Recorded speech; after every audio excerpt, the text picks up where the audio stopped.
এখন আমরা বিভিন্ন ধরনের গতি সম্পর্কে জানবো, টাইপস অফ মোশন। এখানে বিভিন্ন টাইপের গতি রয়েছে: সরলরৈখিক গতি, ঘূর্ণন গতি, চলন গতি, পর্যাবৃত্ত গতি ও সরল স্পন্দন গতি। তো প্রথমেই আমরা সরল গতি সম্পর্কে জানবো।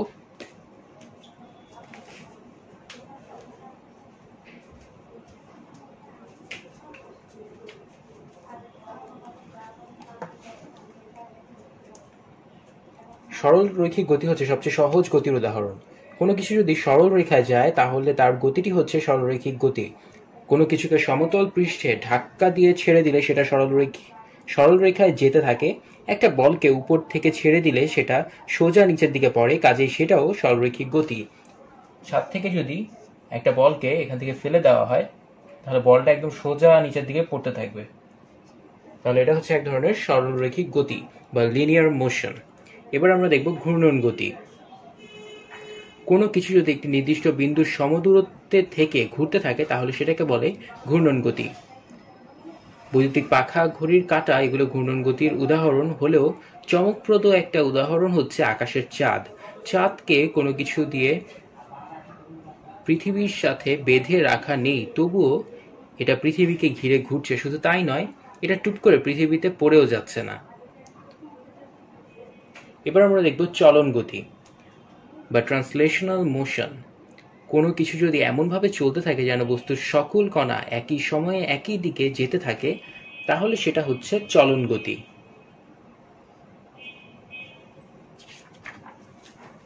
এবার আমরা দেখব পর্যাবৃত্ত গতি বা পিরিয়ডিক মোশন।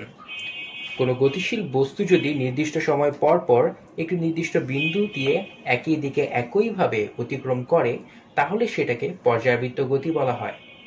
আমাদের হৃৎপিণ্ডের স্পন্দন পর্যায়বৃত্ত, কারণ সেটি নির্দিষ্ট সময় পর পর একইভাবে একই দিকে স্পন্দিত বা গতিশীল হয়।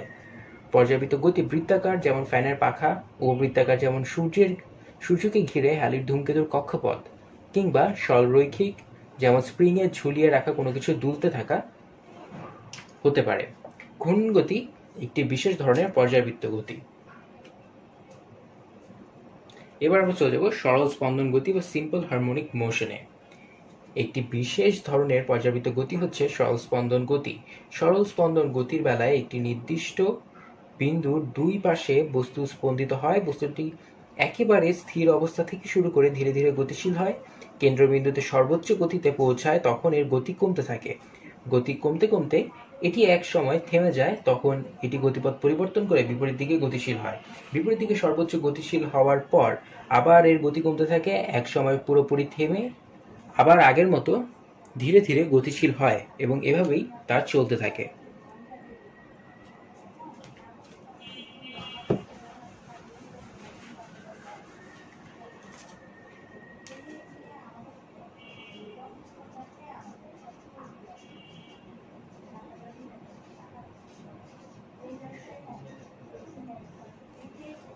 এবার আমরা দেখব স্কেলার রাশি ও ভেক্টর রাশি। যে রাশি শুধুমাত্র একটি সংখ্যা দিয়ে প্রকাশ করা যায় সেটাকে বলা হয় স্কেলার রাশি।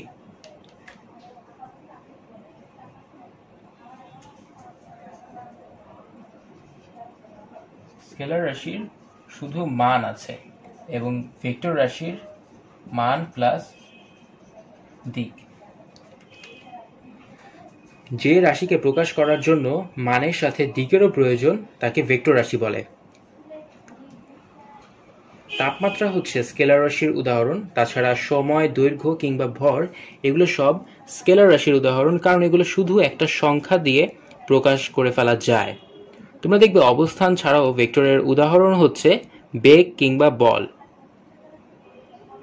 এর পরের অধ্যায়ে এই বেগ এবং বল নিয়ে পরিচয় করিয়ে দেওয়া হবে, কারণ এগুলো প্রকাশ করতে হলে মানের সাথে সাথে দিকটাও বলে দিতে হয়। ভেক্টর রাশিকে স্কেলার রাশি থেকে আলাদা করে লেখার জন্য সেটাকে একটু বোল্ড করে বা মোটা করে লেখা হয়। বইয়ে কিংবা কম্পিউটারে প্রিন্ট করার সময় যে কোনো কিছু মোটা করে লেখা সহজ, কিন্তু যখন কেউ হাতে কাগজে লিখে তখন কোনো কিছুকে বোল্ড করে লেখা সম্ভব না, যার কারণে ভেক্টর রাশি যখন লেখা হয় তখন লেখার ক্ষেত্রে সেটার উপরে এরকম একটা অ্যারো চিহ্ন দেয়া হয়, আর যখন কম্পিউটারে লেখা হয় তখন সেটাকে বোল্ড করে দেওয়া হয়।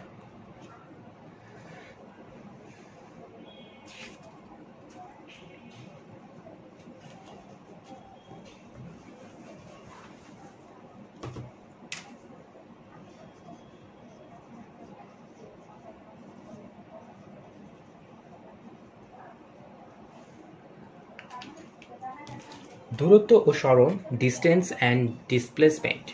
আমরা দূরত্ব শব্দটির সাথে খুব ভালোভাবে পরিচিত, তবে সরণ বা ডিসপ্লেসমেন্ট শব্দটি দৈনন্দিন কথাবার্তায় সেভাবে ব্যবহার করি না। আমরা একটি উদাহরণ দিয়ে দূরত্ব ও সরণ শব্দ দুটির মাঝে সম্পর্কটি বোঝার চেষ্টা করব। ধরা যাক তুমি এ বিন্দুতে আছো এবং তুমি সাইকেল চালিয়ে আঁকাবাঁকা পথটি ধরে 4 কিলোমিটার রাস্তা অতিক্রম করে বি বিন্দুতে পৌঁছেছো। তুমি এ বিন্দুতে ছিলে, সাইকেল দিয়ে এভাবে ঘুরতে ঘুরতে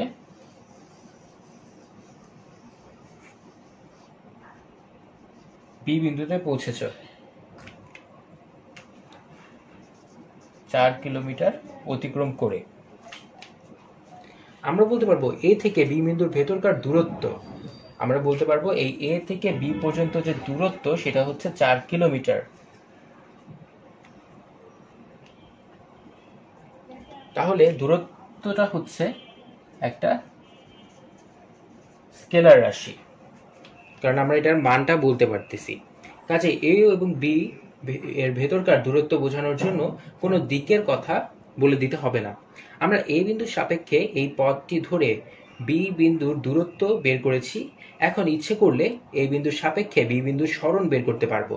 সরণ বলতে বোঝানো হয় এই বিন্দুর অবস্থানের সাপেক্ষে, এই বিন্দুর অবস্থানের সাপেক্ষে বি বিন্দুর অবস্থান।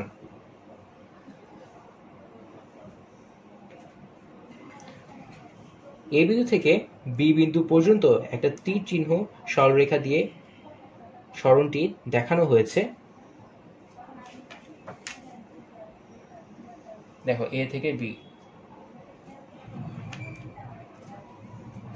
এই বিন্দু থেকে বি বিন্দু পর্যন্ত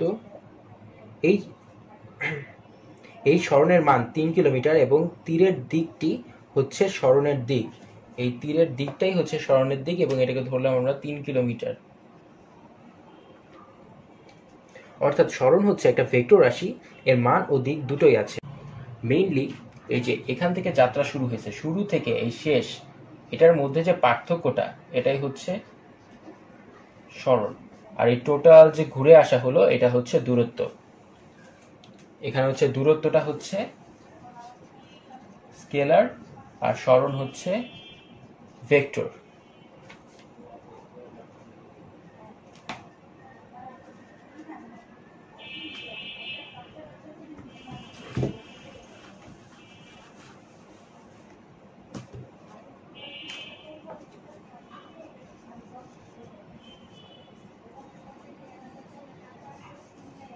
দ্রুতি ও বেগ। কোনো কিছু কত দ্রুত যাচ্ছে তার পরিমাপটা হচ্ছে বেগ। কোনো কিছু কত দ্রুত যাচ্ছে তার পরিমাপটা হচ্ছে বেগ। তবে পদার্থবিজ্ঞানের ভাষায় বেগের একটা সুনির্দিষ্ট অর্থ আছে এবং বেগের পাশাপাশি আমরা দ্রুতি নামে আরও একটি রাশি ব্যবহার করি। আমরা যদি দূরত্ব এবং সরণ এই বিষয় দুটি ভালোভাবে বুঝে থাকি তাহলে দ্রুতি এবং বেগ এই রাশি দুটো খুব সহজে বুঝতে পারবো। দ্রুতিটা হচ্ছে সময়ের সাথে দূরত্বের পরিবর্তনের হার। দ্রুতি হচ্ছে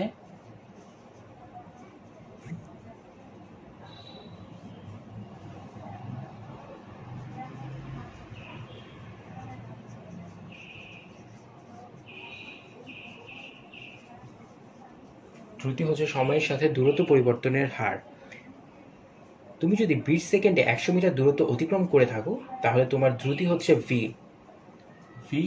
100 মিটারটা হবে উপরে আর 20 সেকেন্ডটা হবে নিচে।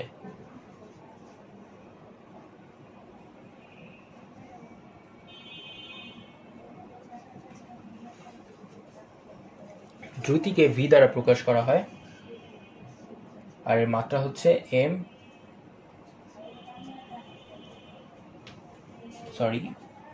মাত্রা হচ্ছে এল পার টি। এলটা কেন হয়েছে এটা দেখো, এই যে এখান থেকে কিভাবে আমরা মাত্রাটা বের করবো সেটা দেখো। মিটার, মিটার হচ্ছে দৈর্ঘ্যের একক, দৈর্ঘ্য মানে লেন্থ। আর এখানে হচ্ছে সেকেন্ড, সেকেন্ড হচ্ছে টাইমের একক টি। এভাবে মাত্রাটা এসেছে। এবার আমরা বেগ নিয়ে কথা বলবো। বেগ হচ্ছে সময়ের সাথে সরণের পরিবর্তনের হার। বেগ হচ্ছে সময়ের সাথে সরণের পরিবর্তনের হার। যদি তুমি 20 সেকেন্ডে কোনো নির্দিষ্ট দিকে তোমার অবস্থানের পরিবর্তন হয় 50 মিটার, তাহলে তোমার বেগের মান হচ্ছে 50/20 মিটার পার সেকেন্ড এবং বেগের মাত্রা L/t। এখানে একটা বিষয় লক্ষ্য করা যেতে পারে, আমরা যদি শুধু রৈখিক গতি বিবেচনা করি তাহলে বেগ আর দ্রুতির মাঝে কোনো পার্থক্য নেই, বেগের মানটিই হচ্ছে দ্রুতি।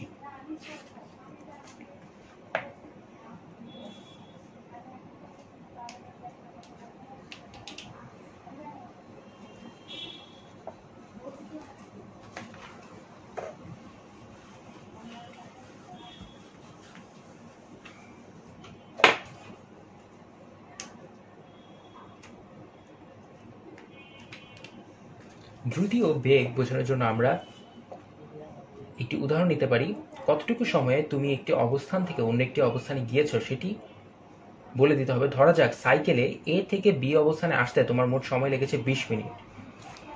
এইটা হচ্ছে এ অবস্থান, এখান থেকে তোমার বিতে যেতে সময় লাগলো 20 মিনিট। এখন কথা হচ্ছে এই ক্ষেত্রে তোমার গড় দ্রুতি কত হবে। এ থেকে বি এর দূরত্ব হচ্ছে 4 কিলোমিটার। গড় দ্রুতি হচ্ছে অতিক্রান্ত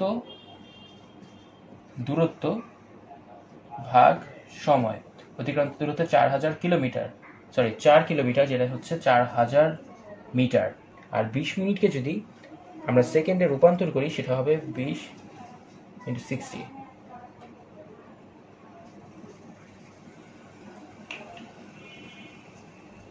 এটা যদি ক্যালকুলেট করো তাহলে সেটা হবে 3.33 মিটার পার সেকেন্ড।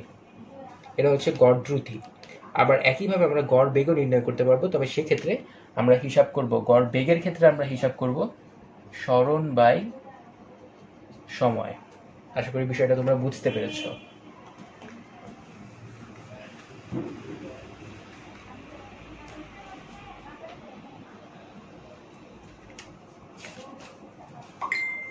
ত্বরণ ও মন্দন, acceleration and deceleration or retardation।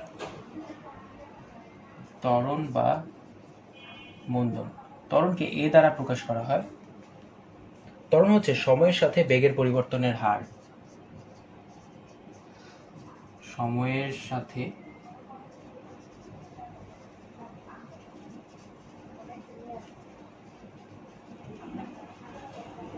বেগের পরিবর্তনের হার।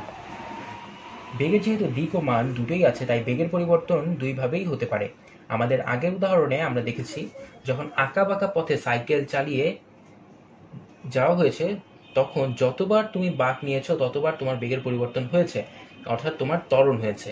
তুমি পুরো পথটুকু সমদ্রুতিতে গিয়ে থাকলেও শুধু দিক পরিবর্তনের জন্য ত্বরণ হয়েছে। তুমি যদি আগের উদাহরণের মতো একটি পাথরকে সুতা দিয়ে বেঁধে মাথার উপরে ঘোরাতে থাকো, কারণ এটা একটা ব্যক্তি ও মাথার উপরে সুতা ঘুরাচ্ছে পাথরকে বেঁধে। আমি সুন্দর মতো আঁকতে পারি না, সেখানে একটা পাথরকে ঘুরাচ্ছে, সুতা দিয়ে বেঁধে মাথার উপর সমদ্রুতিতে ঘোরাতে থাকলে দেখা যাবে ঘুরতে থাকা পাথরটি ক্রমাগত দিক পরিবর্তন করবে, অর্থাৎ বেগের পরিবর্তন হবে বা ত্বরণ হবে।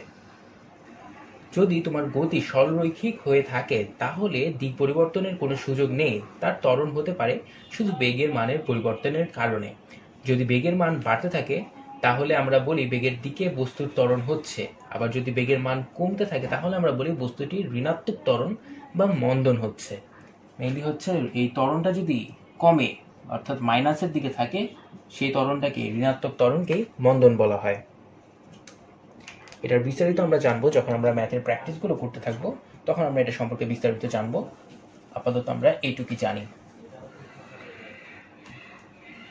এখন আমরা ত্বরণের একটা সূত্র জানবো। ত্বরণ হচ্ছে বেগের পরিবর্তনের হার, তাই তো? এ হচ্ছে ত্বরণ, v - u/t, বেগের পরিবর্তনের হার। এখানে v - uটা হচ্ছে বেগের পরিবর্তন। বেগের পরিবর্তনটা কিভাবে? v হচ্ছে শেষ বেগ, v শেষ বেগ, u হচ্ছে আদি বেগ মানে হচ্ছে স্টার্টিং, আর v হচ্ছে এন্ডিং। শুরুতে বেগ বৃদ্ধি করে যে বেগে স্টার্ট করে সেটা হচ্ছে ইউ, এবং যে বেগে শেষ করে সেটা হচ্ছে ভি। তো ভি হচ্ছে শেষ বেগ আর ইউ হচ্ছে আদি বেগ। এখন এই বেগের পরিবর্তন হচ্ছে ভি মাইনাস ইউ। আবার বেগের পরিবর্তনের হার মানে কি নির্দিষ্ট সময় কি পরিমাণ বেগ পরিবর্তন হচ্ছে, সেক্ষেত্রে আমরা সময় দ্বারা এই বেগের পরিবর্তনকে ভাগ করব। তো এভাবে আমরা সূত্রটা পেলাম ত্বরণের, a equal v minus u by t. ত্বরণের একক হচ্ছে মিটার পার সেকেন্ড স্কোয়ার, এবং এটার মাত্রা হচ্ছে, মিটারের ক্ষেত্রে আমরা মাত্রা ইউজ করব এল লেন্থ, এস এর ক্ষেত্রে টি, আর -2 এর জায়গায় -2। আশা করি এটা নিয়ে কারো কোনো কনফিউশন নেই।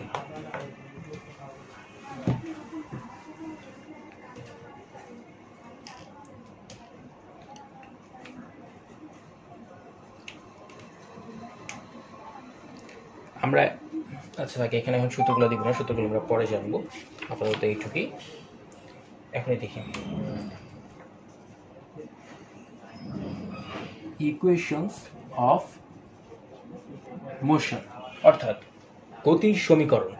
এই যে গতির যে চ্যাপ্টারটা, এখানে আমরা মেনলি 4টা সমীকরণ মুখস্থ করব বা শিখবো। 4টা সমীকরণ দিয়ে সম্পূর্ণ সব ধরনের যাবতীয় যত ম্যাথ আছে সব এই 4টা সূত্র দিয়েই। সেই সূত্রগুলো কি ভাইয়া?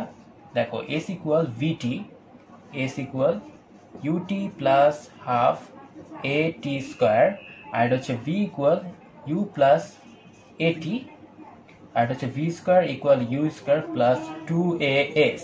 এক্ষেত্রে প্রথম যে সূত্রটা, এটা হচ্ছে সমবেগের ক্ষেত্রে। সমবেগটা কখন হয়? যেখানে কোনো ত্বরণ থাকে না, অর্থাৎ এ যদি না থাকে সেক্ষেত্রে আমরা এস ইকুয়াল ভিটি এই সূত্রটা ইউজ করব। এখন সমবেগটা কখন? যখন কোনো কিছু সরলরেখায় চলতে থাকে, যেমন একটা রাস্তা দিয়ে যদি একটা গাড়ি চলতে থাকে, সে সমান পথে যদি চলতে থাকে তাহলে তার এখানে কোনো ত্বরণ আসছে না, সে সমবেগে চলছে। আর যদি কোশ্চেন অনেক সময় লেখা থাকবে যে কোনো কিছু সমবেগে চলছে, তো যখন সমবেগ কথাটার উল্লেখ থাকবে তখন আমরা এই প্রথম সূত্র এস ইকুয়াল ভিটিটা ইউজ করব। দ্বিতীয় number, S equal UT plus half AT square. এই ক্ষেত্রে যখন আমাদের কাছে কোশ্চেন যদি থাকে ত্বরণ এবং আদিবেগ সময়, আমাদেরকে যদি সরণ বের করতে বলে, তখন সেই ক্ষেত্রে আমরা এই সূত্রটি ইউজ করব। বা যে কোনো যতগুলাই এখানে রাশি আছে, একটা না একটার মান কোশ্চেনে দেওয়া থাকবে আর একটা চাবে, সো সেভাবে হিসাব করে আমাদেরকে সূত্রটা অ্যাপ্লাই করতে হবে। S equal UT plus half AT square. এরপরে দেখো, ভি ইকুয়াল ইউ প্লাস এটি। এখানে ভি হচ্ছে শেষ বেগ, ইউ হচ্ছে আদিবেগ, প্লাস এ হচ্ছে ত্বরণ, টি হচ্ছে সময়। এবং দ্বিতীয় ক্ষেত্রে V square equal U square plus 2as।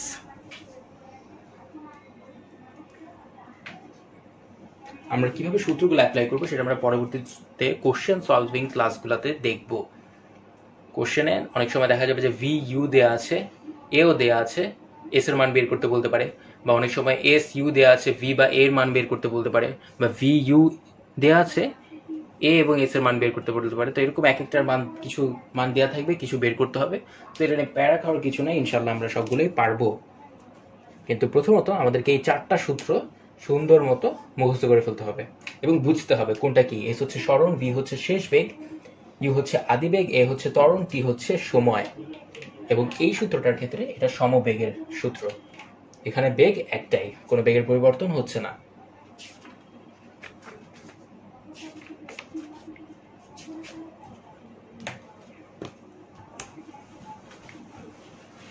এই গেল গতি সূত্র, এবং গতি সূত্রের সাথে মিল আছে পরন্ত বস্তু সূত্রের। পরন্ত বস্তু,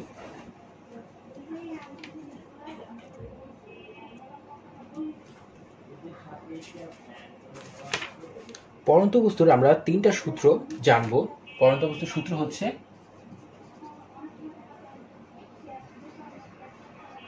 3টা সূত্র।